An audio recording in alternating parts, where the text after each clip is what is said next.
atividades, seja nas giras públicas, seja nos desenvolvimentos, seja nas palestras, enfim, no Pão das Almas, a gente sempre faz uma leitura do Evangelho segundo o Espiritismo ou da Bíblia Sagrada. E eu confesso para vocês que eu estava numa grande dúvida aqui, porque geralmente quando o Cobra Coral me inspira, eu abro e eu já sei qual é a passagem que eu tenho que ler. E hoje, em especial, eu fiquei com o coração dividido, porque caiu numa página que tem duas das passagens que eu mais gosto no Evangelho.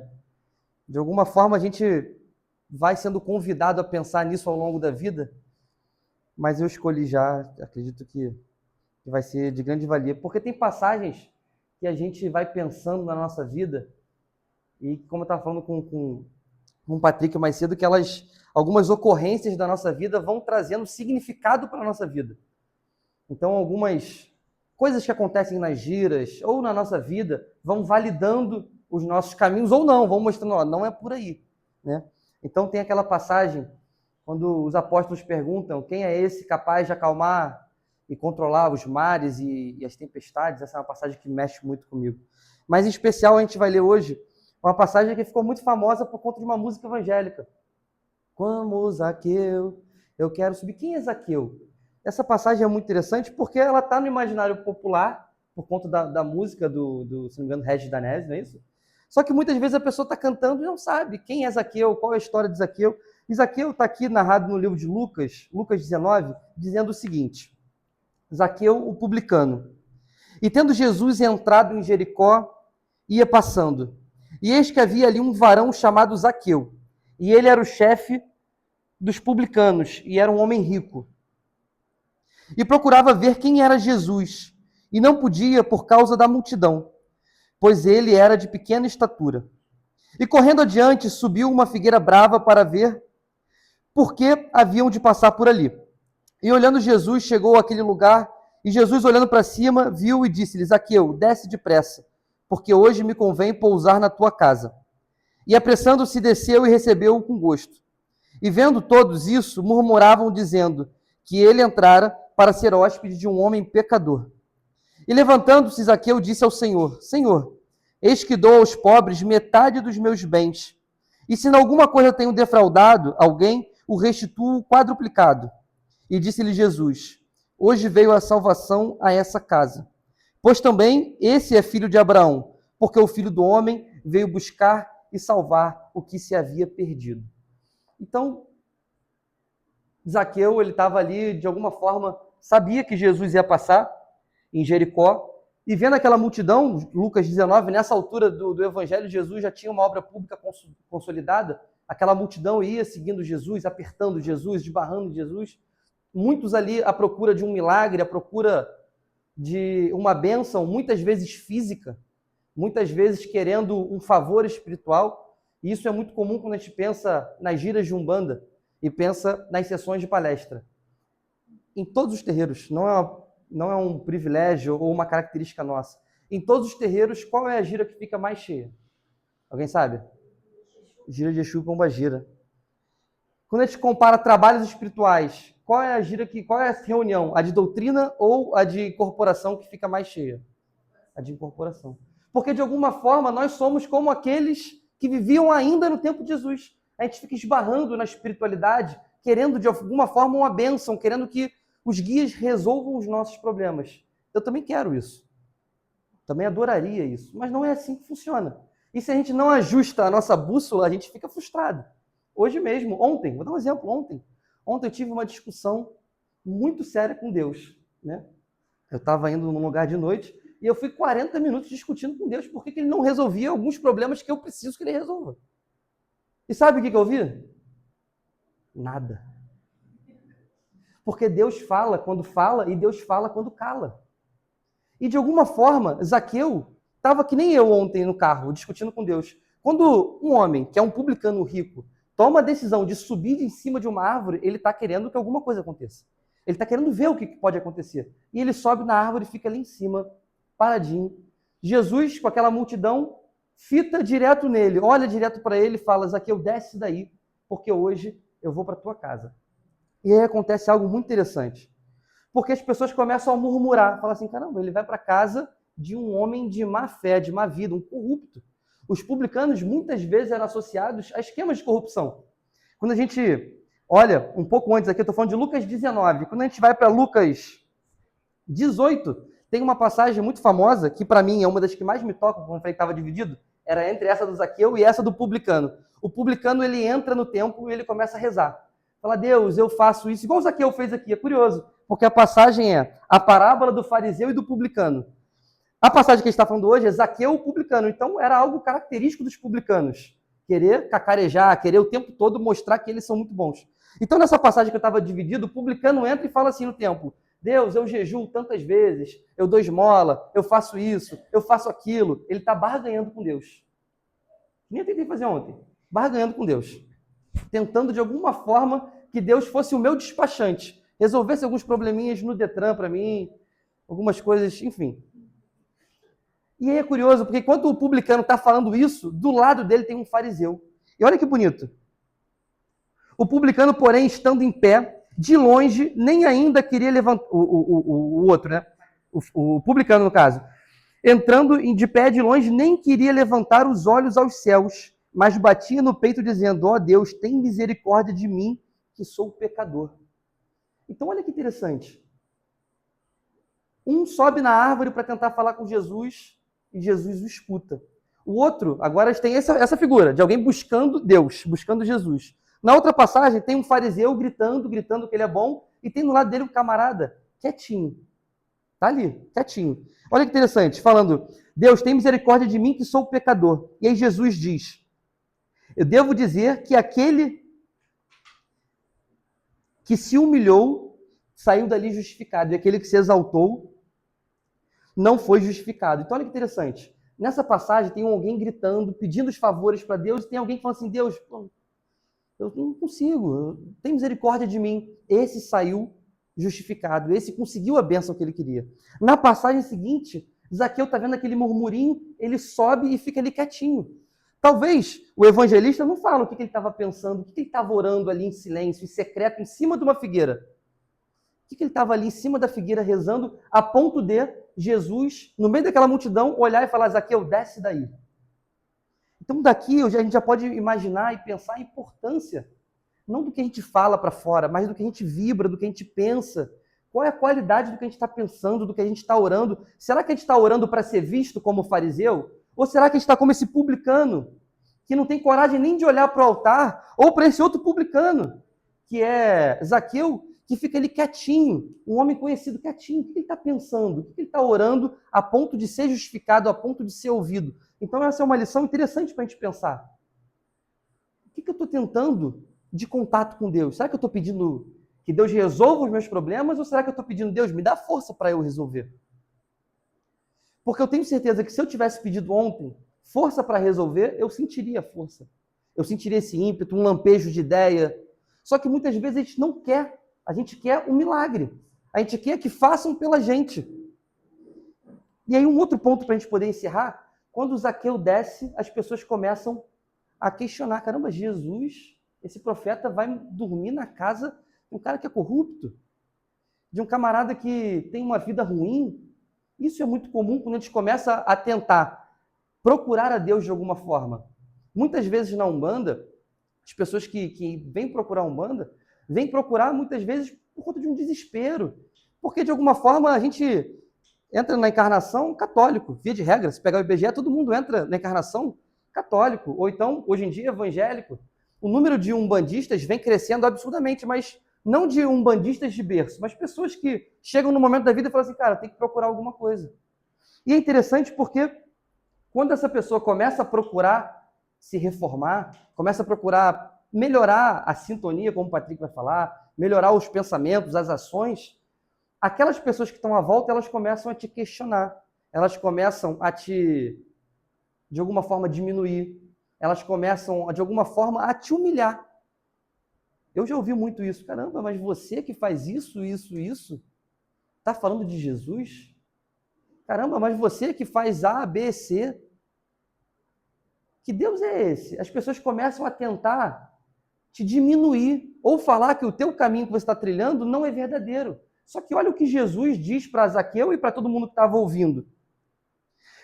E disse-lhe Jesus: hoje veio a salvação a essa casa, pois também é filho de Abraão, porque o Filho do Homem veio buscar e salvar os que haviam se perdido. Então, essa história de que Jesus é para os santos, que Jesus é coisa de carola, que Jesus é coisa... Isso é uma grande mentira inventada pelo pensamento religioso. Quando a gente olha o Jesus real, os exemplos que Jesus dava, o tipo de gente que Jesus andava, era gente de verdade. Não era gente que fica com a camisa abotoada até aqui, até embaixo. Não que isso seja um problema. Mas Jesus não está preocupado com a roupa que você veste. Ele não está preocupado com o que você come. Ele não está preocupado com nada do seu fórum íntimo que não seja o que você está fazendo com os seus talentos, com os seus tesouros, com a sua vida, com a sua capacidade de olhar para o semelhante. Então, todos nós podemos, independente do caminho que a gente já trilhou na vida, mudar esse caminho e receber Jesus na nossa casa pessoal, na nossa casa íntima. Seja dentro do templo, como a gente está agora, que sejamos como publicano e não como fariseu, gritando que nós somos muito bons, que sabemos e acontecemos, mas que a gente possa, em oração, conversar com Deus, pedir força, pedir os caminhos abertos, pedir sabedoria, pedir inteligência, seja sentado no templo, ou seja em cima de uma árvore, ou seja onde for, porque Deus escuta as nossas orações sempre que elas são sinceras, desde que elas sejam movidas de genuinidade, de sentimento, de pureza, independente do que você fez. Independente se... Eu estava falando mais cedo sobre o Soldado da Luz, e o Soldado da Luz é um livro que é interessante porque ele mostra pessoas reais, pessoas que em algum momento da vida erraram. E todas elas, de alguma forma, têm a chance de recomeçar, de subir as suas figueiras e através de, estando lá em cima da figueira, e eu não consigo não pensar em Pombagira da Figueira, Maria Padilha da Figueira, como esse nome é bonito, né? Como essa entidade pode nos ajudar a encontrar algo maior.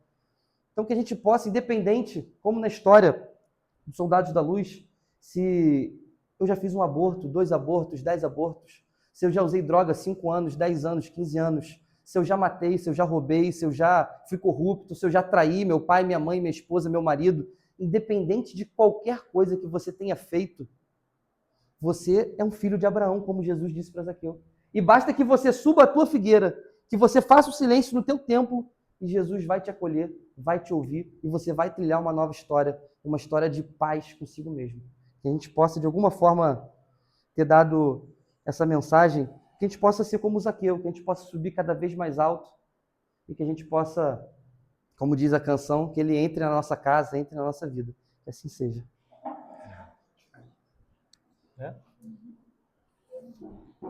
O micro...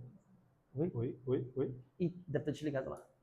O microfone está ligado no celular? Quer que eu fale normal, então? Pode ser. Vocês conseguem me ouvir todos? Boa noite, tudo bem? Sexta-feira, todo mundo final de expediente, né? Alguns também trabalham aos finais de semana.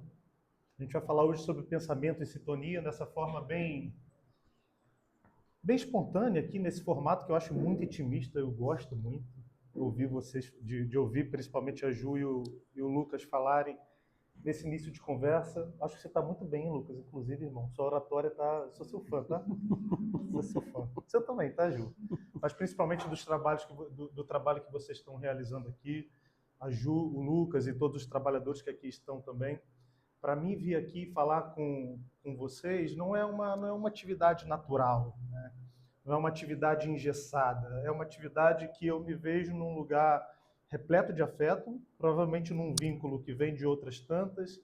Então, quando a gente se vê nessa teia afetiva, é muito mais fácil a gente realizar qualquer tipo de trabalho que seja, né?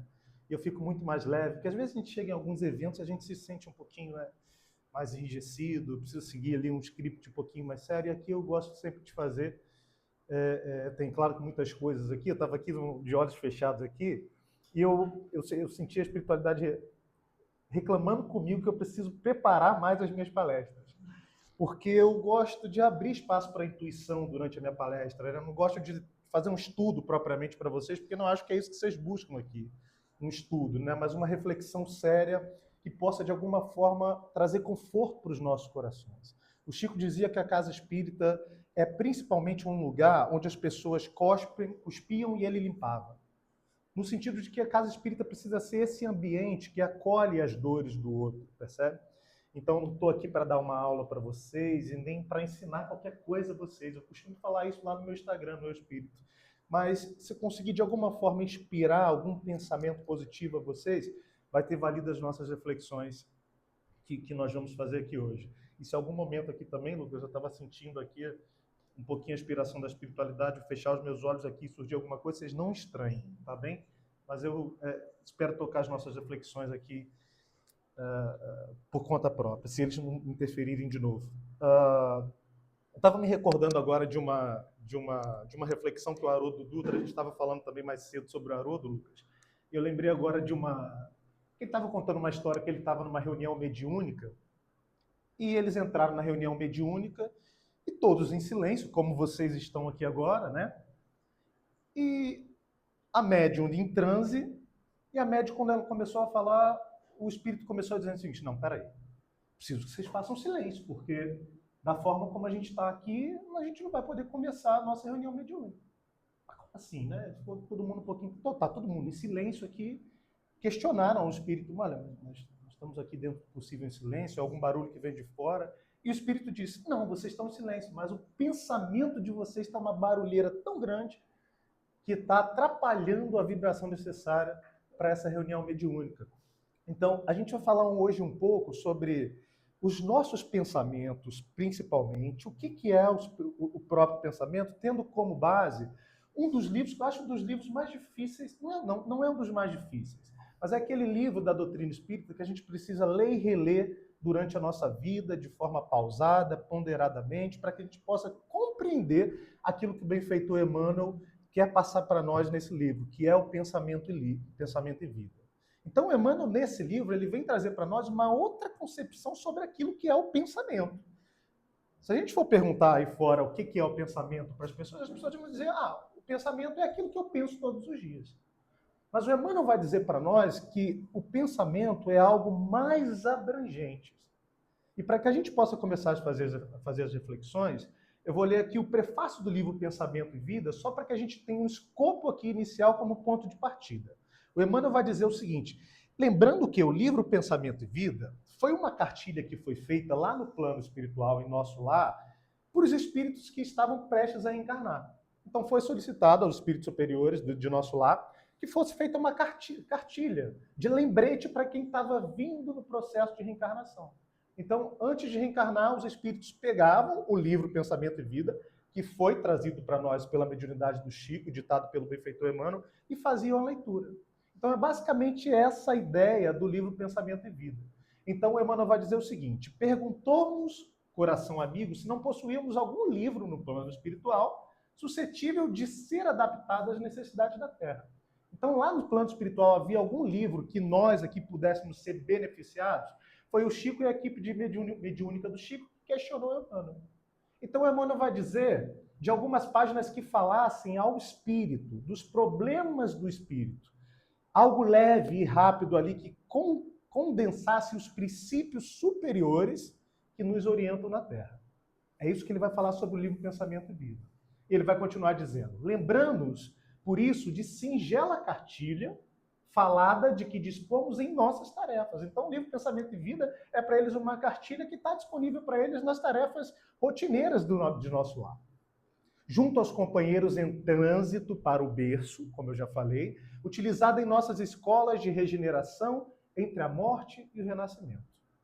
Anotações humildes que repontam do cérebro como flores que rebentam do solo, sem pertencerem, no fundo, ao jardim que as recolhe, por nascerem da bondade de Deus que conjuga o sol e a gleba, a fonte e o ar, o adubo e o vento, para nelas instilar a cor e a forma, a beleza e o perfume. Eis aqui, portanto, adaptada, quanto possível, ao campo do esforço humano, a nossa cartilha simples. Pensamento e vida. Chamamo-lhes no mundo espiritual. E sob a mesma designação, vamos oferecer a vocês, nossos irmãos de luta, temporariamente internados na esfera física. Olha o que o Emmanuel diz: temporariamente internados. Então, nós estamos aqui internados na esfera física para informá-los, ainda uma vez, de que o nosso pensamento cria a vida que procuramos, através do reflexo de nós mesmos, até que nos identifiquemos um dia, no curso de milênios, com a sabedoria infinita e com o infinito amor que constitui o pensamento e a vida de nosso Pai. Vamos ler de novo essa frase. O nosso pensamento cria a vida que procuramos, através do reflexo de nós mesmos, até que nos identifiquemos um dia no curso de milênios com a sabedoria infinita e com o infinito amor que constitui o pensamento e a vida de nosso Pai. Nesse livro, o Emmanuel vai trazer uma perspectiva para nós de que os pensamentos não são meras figuras que surgem na nossa mente. E aqui é preciso criar um parâmetro de diferenciação sobre aquilo que é mente e o que são os pensamentos. De uma forma bem figurada e simples, pensa num estádio, num campo de futebol. Vamos pensar no Maracanã. O Maracanã é a nossa mente e os jogadores do Vasco, no meu caso, de vocês eu não sei, espero que não seja do Flamengo, são os nossos pensamentos que coabitam no centro da nossa mente. Vamos entender a mente como um fator de consciência do nosso espírito, como o lugar mais profundo do nosso espírito que reside aqui em torno do nosso campo cerebral. Gente, eu estou, claro que utilizando aqui uma linguagem de espiritualidade simples para que a gente possa ter entendimento. Para falar sobre o pensamento, a gente pode ter diversas abordagens, inclusive abordagens neurocientíficas, como faz lá o Dr. Sérgio Felipe, que são fundamentais, inclusive, para que as nossas linguagens se complementem. Então não adianta a gente fazer uma abordagem quase que poética, mais espiritualizada, aberta e simples, sem abandonar o fator científico, que traz acesso para nós aos conhecimentos biológicos, fisiológicos e como isso se associa ao fator de espiritualidade. Porque todo mundo sabe que um dos fundamentos do espiritismo é o fundamento científico, ciência, filosofia e religião. Então a gente precisa sempre estar conjugando esses fatores para que a gente tenha uma base segura para fazer as nossas reflexões. Então, seguindo essa figuração aí da mente, que é esse estádio de futebol, os nossos pensamentos ficam fulgurando dentro da nossa mente. Mas o Emmanuel vai explicar para nós que os nossos pensamentos não são só compostos pelo nosso fator intelectual. Ele vai dizer que os nossos pensamentos são fruto das nossas emoções, dos nossos sentimentos e da razão. Ou seja, cérebro e coração conjugam os pensamentos que surgem na nossa mente, na nossa casa mental. E aqui fiz até uma outra observação e frase, porque o pensamento é por si só a linguagem universal. A linguagem dos espíritos é o pensamento. E para nós, será que nós utilizamos de fato essa linguagem? Será que existe alguma coisa viva por trás dessa camada de pensamentos que nós temos todos os dias? Hoje é sexta-feira, 8h54, está todo mundo com pensamento acumulado da semana. Ambiente de trabalho, ambiente familiar, ambiente religioso, ambiente social, trânsito na rua. Durante a nossa semana a gente vai acumulando uma série de estímulos que vêm de fora e isso acaba influenciando no receptório que gera os nossos pensamentos. O que nós precisamos fazer para compreender as causas desse pensamento, da onde eles surgem e como nós podemos, principalmente, direcioná-los para o bem? Que é o fator primordial da nossa conversa de hoje, porque claro, nós precisamos aceitar o seguinte, não tem nenhum espírito puro aqui, né? E olha, nós não somos os nossos pensamentos, ok? Se for conversar com qualquer psicólogo, qualquer neurocientista, a primeira coisa que ele vai te falar vai ser isso. Nós não somos os nossos pensamentos. Os nossos pensamentos vêm, a partir dos nossos pensamentos nós criamos um campo de ação na vida. A espiritualidade vai ser muito enfática em dizer que as grandes criações da cultura, da arte, têm como origem os nossos pensamentos. Então, por que às vezes os nossos guias espirituais chegam do nosso lado e sem que a gente diga uma palavra, eles sabem o que a gente está pensando? Não é mesmo? Sem que a gente diga uma palavra. Tá o nosso guia espiritual ao final do dia com a gente acha que precisa abrir a boca para orar, né? Mas não, porque está tudo sendo articulado no nosso campo mental, em formas, pensamento, e isso se exterioriza para a vida, como um campo de ação e de repulsão. Então, na medida em que nós estamos pensando, nós estamos gerando para o nosso campo vibracional, para a nossa aura, que é essa palavra romantizada, que faz todo sentido, mas que todo mundo gosta de usar hoje, inclusive é nome de camarote da Sapucaí. Então, enquanto nós estamos pensando, nós estamos exteriorizando os nossos pensamentos em cheiro, em formas, em imagens. Então, o nosso pensamento tem um nível de alcance, seja bom e, claro, ruim. Simplesmente porque nós não somos nenhum espírito puro. Se tiver algum aqui, é só levanta a mão, muda um pouquinho aqui o tom da frase. Então nós temos pensamentos ruins e pensamentos bons. É muito natural que a gente não julgue os nossos... É muito justo que a gente não julgue os nossos próprios pensamentos. Que vão surgindo no decorrer do dia. Principalmente porque nem todos esses pensamentos são frutos da nossa própria casa sentimental e intelectual. Nós vamos fazer mais algumas leituras aqui para que a gente possa ir expandindo o lugar de pensamento. Deu para pegar essa ideia? Como o pensamento sendo esse fator de fulguração que vem da nossa casa mental e se expressa na vida como poder de ação de repulsão. Ok? O nosso pensamento tem força, tem identidade, tem alcance. E outra coisa, a gente tem que parar com esse negócio de achar que, por exemplo, esse insight me veio ontem, eu estava correndo, fazendo um treino longo de corrida no meio da semana que meu treinador botou. Na hora do almoço eu parei para correr, no quilômetro 18 eu lembrei disso. Eu estava em comunhão com o meu guia espiritual, assim, sabe? Em pensamento, estava em comunhão com ele. Tá desligado? Foi mal. Não, tá ligado, mas Foi? só porque agora. Tá. Eu estava em comunhão com o meu guia espiritual, e aí me veio a inspiração do seguinte: olha, para com esse negócio de você achar que eu preciso estar do seu lado também para que a gente possa se comunicar.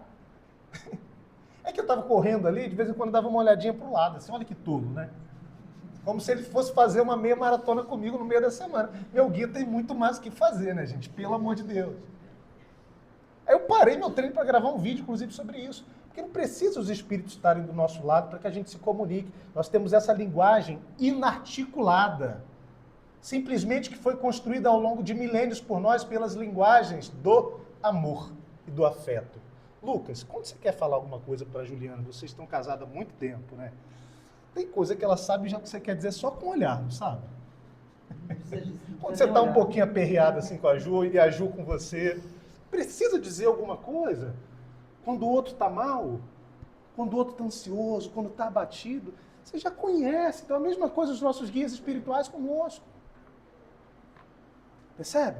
A gente precisa acabar com essa ideia de que eles precisam estar aqui perto para se comunicar. Então, às vezes, por essa linguagem inarticulada do pensamento, surge os fatores do quê? Da intuição, que é por onde eles gostam de se comunicar. A gente fala tanto sobre... o Lucas falou sobre isso, né? Sobre essa ideia da gente pedir a espiritualidade para resolver os nossos problemas. E eles são muito sutis na forma como eles se expressam, né? Uma coisa, gente, é a tarefa mediúnica dentro da instituição espírita, a tarefa socorrista, a tarefa de corporação, né? Aqui é tudo muito explícito. Nós estamos aqui num lugar propício para isso, né?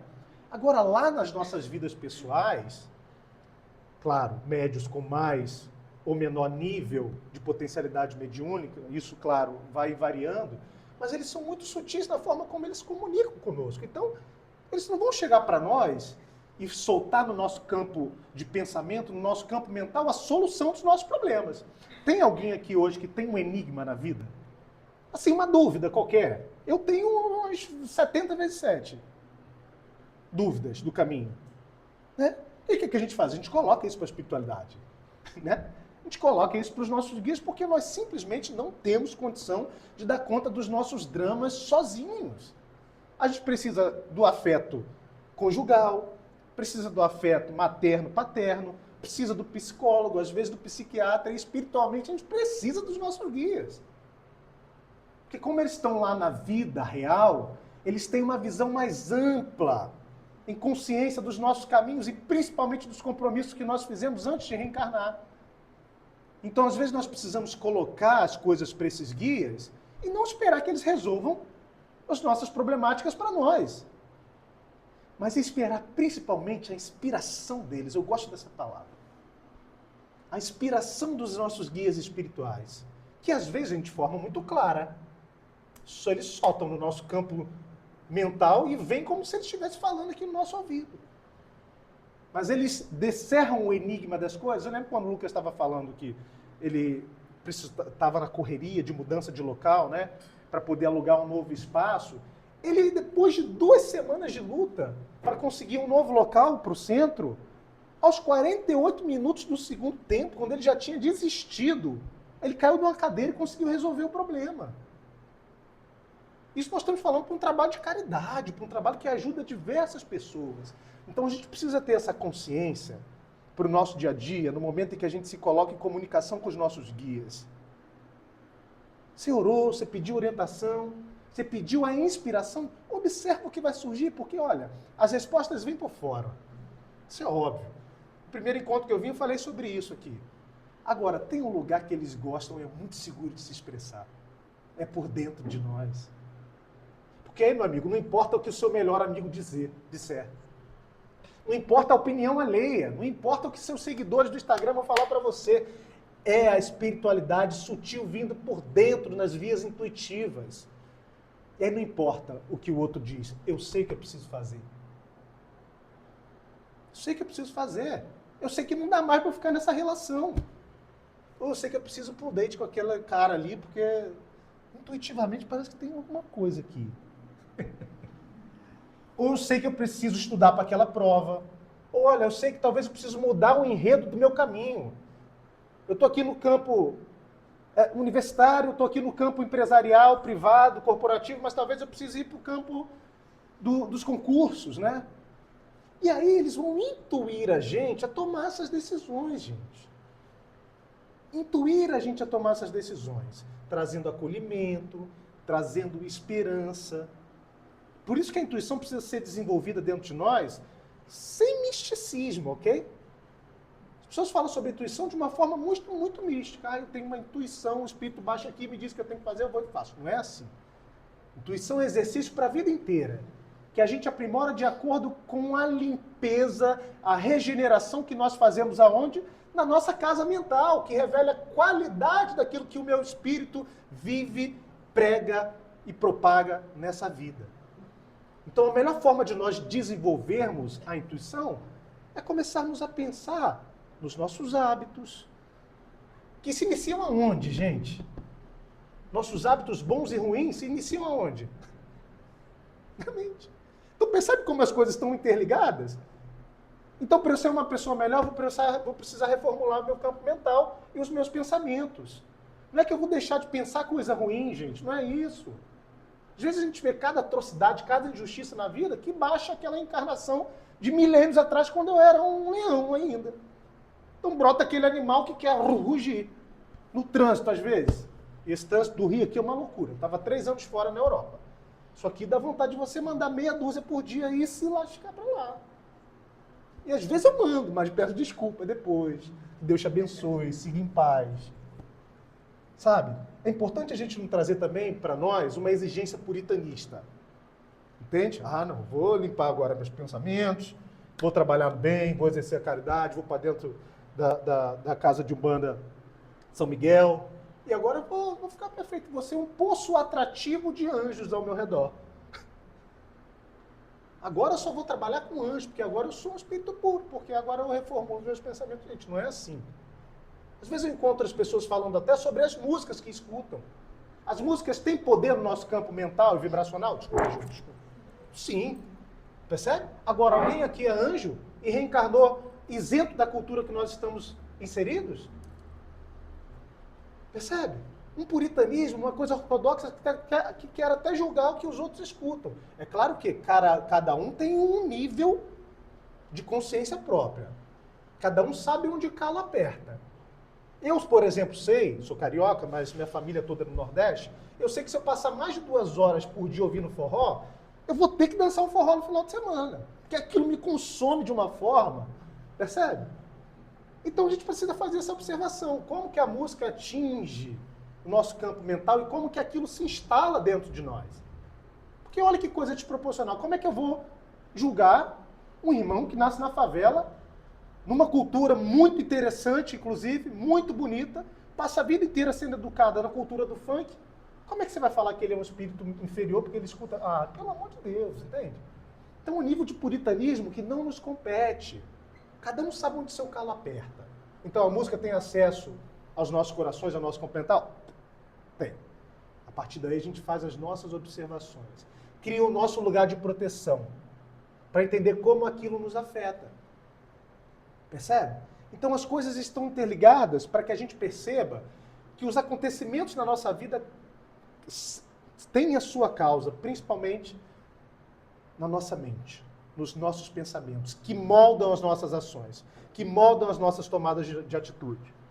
O Emmanuel vai dizer no capítulo Associação o seguinte: se o homem pudesse completar com os próprios olhos as correntes de pensamento, se a gente aqui conseguisse agora visualizar as correntes que interligam todos nós que estamos aqui numa quase mesma sintonia com Jesus, com os espíritos amigos, nós reconheceríamos de pronto, agora, que todos nós vivemos em regime de comunhão, segundo os princípios da afinidade na vida comum. Na vida comum, a alma entra em ressonância com as correntes mentais em que respiram as almas que se lhe assemelham. Assimilamos os pensamentos daqueles que pensam conosco. É que sentindo, mentalizando, falando ou agindo, sintonizamos-nos com as emoções ideais de todas as pessoas. Olha isso. Sentindo. Isso vem do coração, né? Como um sentimento. Mentalizando. Cria-se a ideia na mente. Falando, exteriorizando o verbo e agindo na direção desses movimentos, nós sintonizamos com as emoções e ideias de todas as pessoas do mundo. Esteja eu aqui em Jacarepaguá, na freguesia, ou a pessoa em Londres. Então você acha que seu obsessor precisa estar aqui com você? Para ele te influenciar negativamente?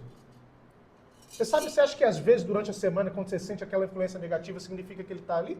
Pode estar. Mas na maioria das vezes ele nem quer estar, porque é mais trabalho para ele. Percebe? Então nós sintonizamos com as emoções e ideias de todas as pessoas do mundo. Encarnadas, e aqui que é o ponto, desencarnadas. Da nossa faixa de simpatia. Nós estamos invariavelmente atraindo ou repelindo recursos mentais que se agregam aos nossos, fortificando-nos para o bem ou para o mal, segundo a direção que nós escolhemos. Fortificando-nos para o bem ou para o mal. Sabe quando você está parado dentro de casa, em processo de meditação? E aí eu acho que hoje nós temos uma grande dificuldade com isso. E aí a gente precisa ser muito rígido com respeito a si mesmo, a nossa própria vida, claro. Mas a gente precisa estar um pouquinho mais atento que é isso. Que são os estímulos que nós temos, que hoje principalmente vêm das redes sociais. Eu estou falando isso que sou ali uma espécie de influenciador no meu espírito. Preciso me policiar muito com isso. Inclusive, tenho me policiado pouco, desde que voltei ao Brasil. A gente recebe tanto estímulo na mente, pelas redes sociais, que, cara, isso nos afeta de uma forma tão deteriorada que quando vai ver a gente termina o dia sem propriamente reconhecer aquilo que está residindo aqui no nosso campo mental. Você pensa, você se compara com o outro, aí você volta no seu passado, você fica infeliz. Você lembra de um desafeto que te fez algo lá em 25 de dezembro de 2013, você busca aquela mágoa de novo. E aí você vai lá dar uma stalkeada no Instagram da ex também, que eu sei ou do ex. Aí você abre o Instagram do Vasco, então é o pior desastre do mundo. Você acaba com o dia. Se bem que agora o Renato Gaúcho está resolvendo esse problema meu. Eu não sei mais quem é vascaíno aqui. Percebe? Então a gente precisa se policiar quanto a isso, para que a gente possa compreender a essência daquilo que nós estamos atraindo. Porque se nós estamos nesse regime de comunhão, de associação, Eu não estou só pensando por mim mesmo. Não estou só pensando por mim mesmo. E, pô, se vocês estão aqui hoje, o que a gente quer, de alguma forma, se aproximar mais dos nossos guias superiores, né? Elevar um pouquinho a nossa sintonia. E, gente, é simples. Se eu desligar o meu Wi-Fi aqui, pode vir mensagem lá do Uruguai, da Nova Zelândia, pode vir mensagem da pessoa que mais me ama, que é minha mãe, que está aqui, em Cabo Frio, de férias. Se ela me mandar a mensagem de lá, a pessoa que mais me ama do mundo, eu acho, que é ela, eu não vou receber. Porque o Wi-Fi não está ligado. Então, onde é que está o nosso Wi-Fi? No coração e... Não adianta só usar um. Ok? Não adianta só pensar nas coisas. Não adianta só intelectualizar a vida, só rotina. Tem que passar pelo crivo do sentimento. A espiritualidade é enfática em dizer que nós precisamos equilibrar essas duas balizas. Pensar e sentir. Isso facilita muito as nossas tomadas de decisões. Então, por isso que no nosso dia a dia a gente precisa dessa proteção. Gente, a gente escova o dente, toma banho, limpa lá as coisas velhas do corpo. Você entendeu? É isso mesmo. Todo mundo tem que fazer a higiene nos seus órgãos, mas... Agora, o que a higiene a gente tem feito no nosso campo espiritual? Qual a higiene a gente tem feito diariamente no nosso campo espiritual? Que vai influenciar no campo mental, consciência, pensamento. Só para... Qual é a higiene? Então, todo dia a gente precisa ter esse automatismo que é benéfico para nós.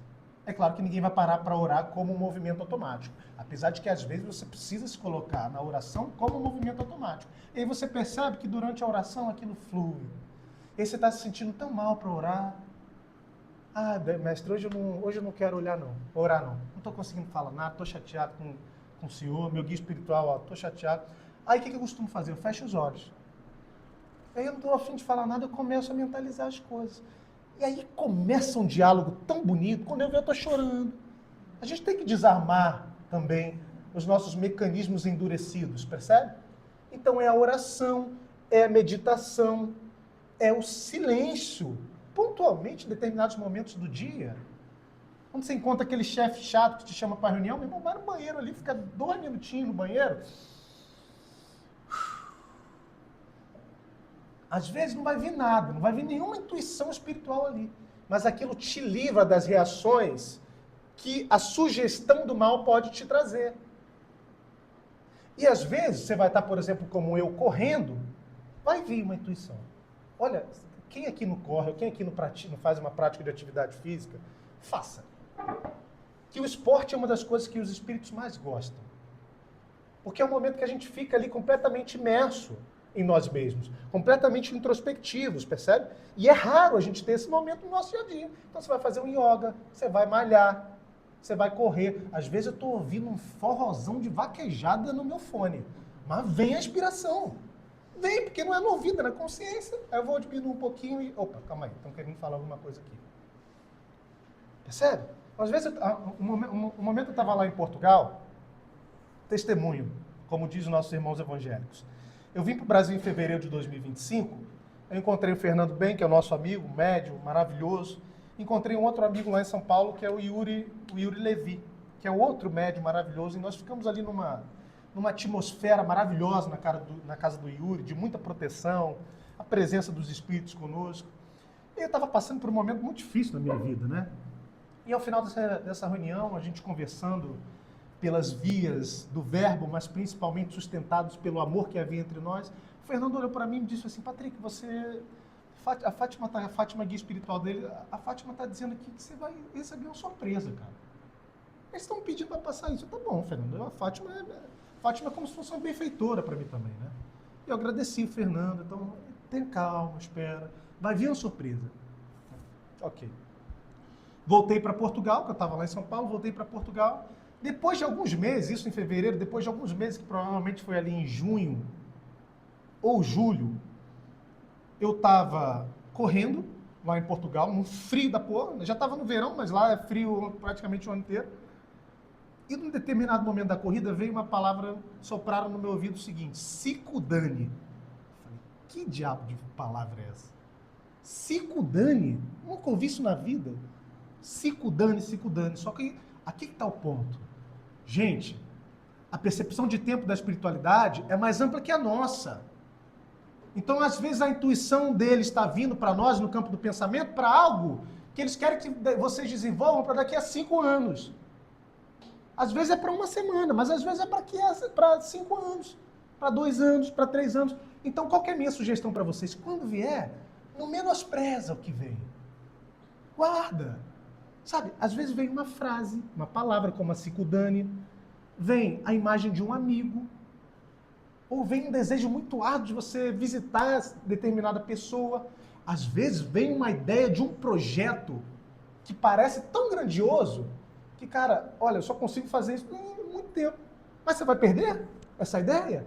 Então, no início, eu era muito desleixado, sentia essas coisas, recebia e, olha, deixava passar. Então, agora eu estou correndo, vem as coisas, eu chego em casa, ó, papel. Primeiro, porque eu vou depois conseguir distinguir aquilo que é meu e aquilo que é da espiritualidade. Então, a prática de esporte favorece essa conexão com a espiritualidade. Mas, voltando ao Sikudani, um espírito soprou para mim. Um guia espiritual soprou essa palavra para mim. Eu falei, não é possível, eu nunca vi essa palavra na vida. E aí, no dia seguinte, eu abri meu bloco de notas e vi lá a palavra Sikudani. Peguei, porque eu escrevi da forma como estava na minha cabeça. Eu coloquei no Google exatamente como a palavra era descrita ortograficamente. Sidukhani. E estava lá. Era uma palavra de origem africana, muito utilizada no norte da África, que significava grata surpresa.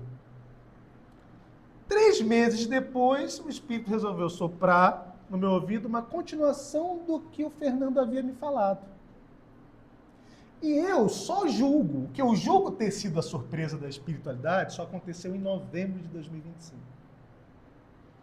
Então, vocês estão entendendo aqui a dinâmica dos amigos espirituais? Percebe? É sutileza com acolhimento, sem interferir o nosso livre-arbítrio. E as coisas surgem tudo aqui, ó. Está pulsando agora. Você acha que eu quero viver pelo que eu recebo dessa loucura, dessa selva de pedra que está aí fora? Você acha que eu quero viver por essa polarização doentia que o nosso país hoje vive, que o mundo hoje vive? Vide as guerras absurdas que nós estamos vivendo. Eu vivi 3 anos lá na Europa. Está todo mundo assim, polarizado politicamente, confuso, perdido. Você acha que eu quero viver? Eu sou meio... Eu quero viver nesse bolo? Não quero. Nem sempre eu consigo me desfazer. Mas eu preciso fazer a nossa parte, meus amores. Fazer a nossa parte. Nós temos os nossos guias aqui, talvez presentes conosco hoje. E se comunicando. E ajudando a gente a resolver esses enigmas, que é o que o Lucas falou, né? Talvez se eu tivesse pedido para eles me ajudarem a resolver, viria uma ideia, uma sugestão. E é nesse ponto que a gente tem que ficar atento. Outro texto do Emmanuel chamado Faixas, no livro Seara dos Médiuns. Nós temos mais 10 minutos, talvez, Lucas? Comunicação espiritual não é privilégio da organização mediúnica. Tá? Seguindo o que a gente está falando aqui. Então, a comunicação espiritual não vai acontecer somente dentro da nossa organização mediúnica dos centros. O pensamento é o idioma universal. E, compreendendo-se que o cérebro ativo é um centro de ondas em movimento constante, estamos sempre em correspondência com o objeto que nos prende a atenção. Qual o objeto que nos prende a atenção hoje? Aonde está o nosso tema central da vida? O Emmanuel dizia, é o Emmanuel ou André Luiz, não lembro. Ele dizia que pelas próprias tendências, pelas tuas próprias tendências saberás por que sofres. Então, onde é que está o nosso tema central da existência? Aonde é que o nosso calo aperta mais para controlar as tentações? Todo mundo aqui tem, gente. É na sexualidade?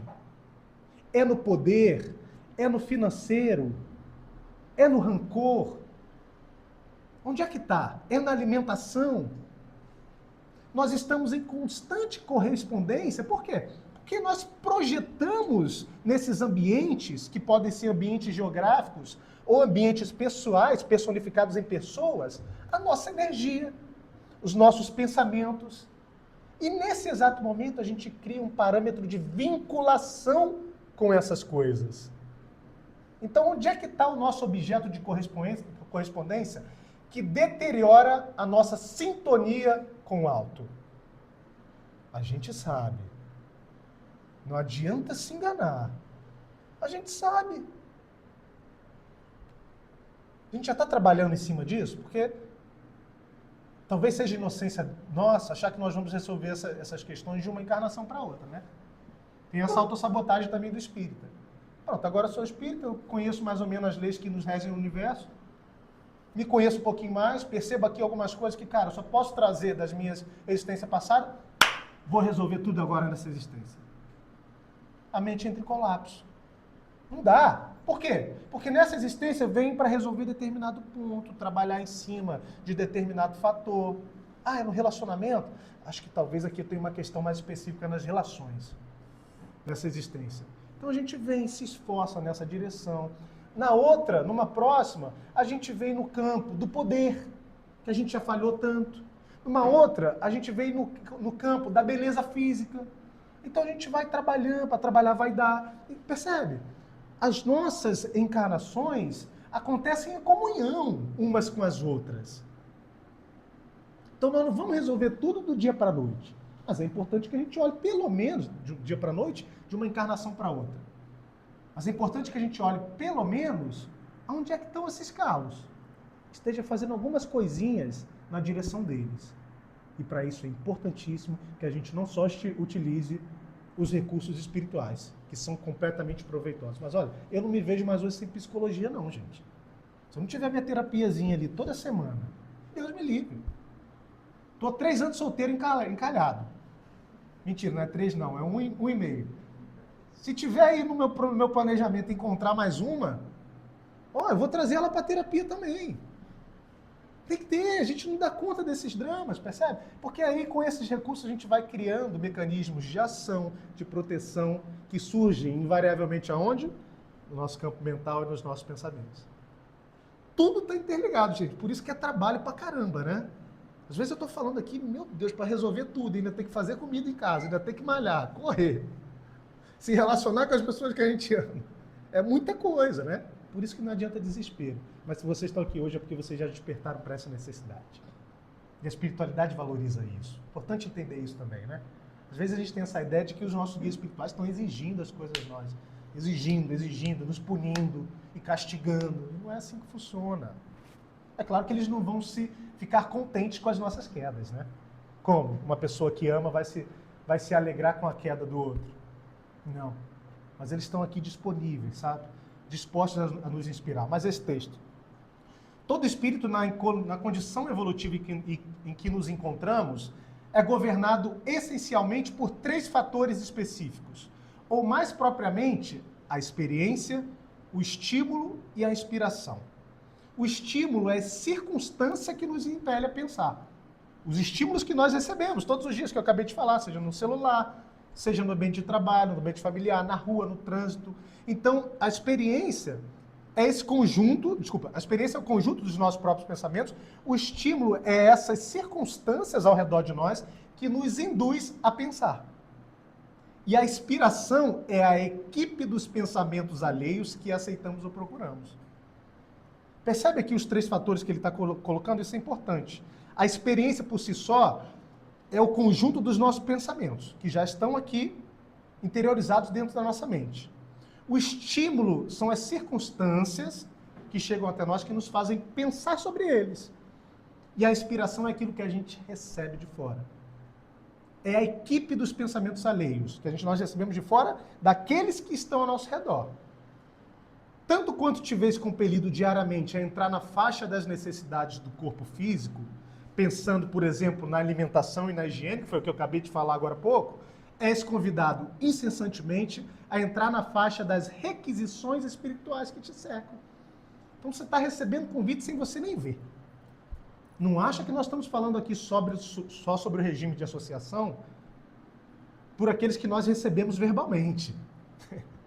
Às vezes você está tomando decisão por impulso de convites visíveis. E aqui que está o grande desafio. um livro, uma página, uma sentença, uma palestra, uma visita, uma notícia, que é exatamente tudo que nós acabamos de falar. Uma distração ou qualquer pequenino acontecimento que te parece sem importância pode representar silenciosa tomada de ligação para determinado tipo de interesse ou de assunto.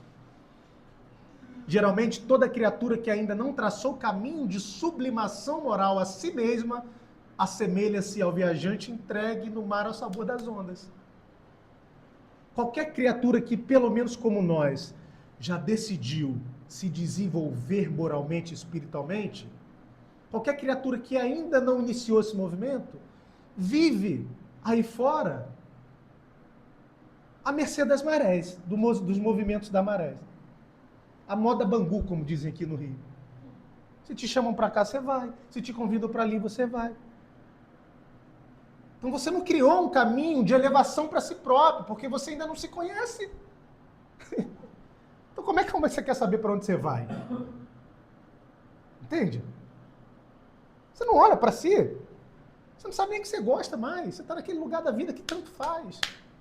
Vou me relacionar com essa pessoa porque preciso ter alguém.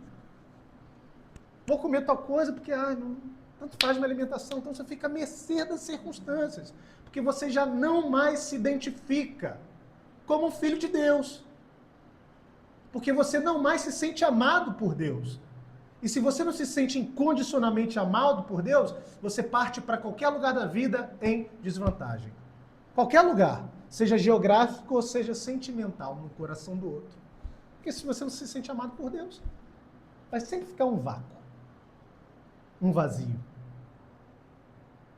Para terminar, receberás, portanto, variados apelos nascidos do campo mental, de todas as inteligências encarnadas e desencarnadas que se afinam contigo, tentando influenciar-te através das ondas inúmeras em que se revela a gama infinita dos pensamentos da humanidade. Mas, se buscas o Cristo, não ignoras em que altura lhe brilha a faixa. Com a bússola do Evangelho, sabemos perfeitamente onde se localizam o bem e o mal. Razão por quê? Dispondo todos nós do leme da vontade, o problema de sintonia corre por nossa conta. Dispondo todos nós do leme da vontade, que é o que define as nossas decisões, os caminhos que tomamos na vida, o problema de sintonia, as mentes ao quais estaremos vinculados, desencarnadas ou encarnadas, é de nossa própria responsabilidade. Meus amores, não é pra gente se assustar com essa mensagem do Emmanuel. Entende? Não é para se assustar e ficar com medo dos processos obsessivos, ir para a rua e pensar que, olha, eu preciso fazer da minha mente um campo de somente pensamentos positivos, sabe? Essa espiritualidade eu também não gosto. É aquele puritanismo que ninguém consegue entregar aqui na Terra. Então nós precisamos ser pessoas do mundo sabendo que nós não somos do mundo. Que a vida real é lá. E eu estou aqui vivendo nesse mundo, cheio de dificuldade, cheio de dor, mas eu preciso de alguma forma me conectar a esses que estão lá. Vocês estão aqui que ouçam, viu? Eu estou precisando de umas dicas aqui. Percebe? Então que a gente vai para casa hoje, vamos receber o trabalho de paz, já podem trabalhar também de forma bem afinca, fazendo essa reflexão, sem puritanismo, sabe? A gente precisa do auxílio deles. E nós precisamos, acima de tudo, ser pessoas melhores. E que tal a gente começar avaliando o contexto do nosso pensamento, que reflete as associações que nós estamos tendo na vida, invisíveis e visíveis. Por aqui, a gente começa a mudar algumas coisinhas, viu? A gente começa a mudar algumas coisinhas muito importantes na nossa vida. Obrigado, tá, gente?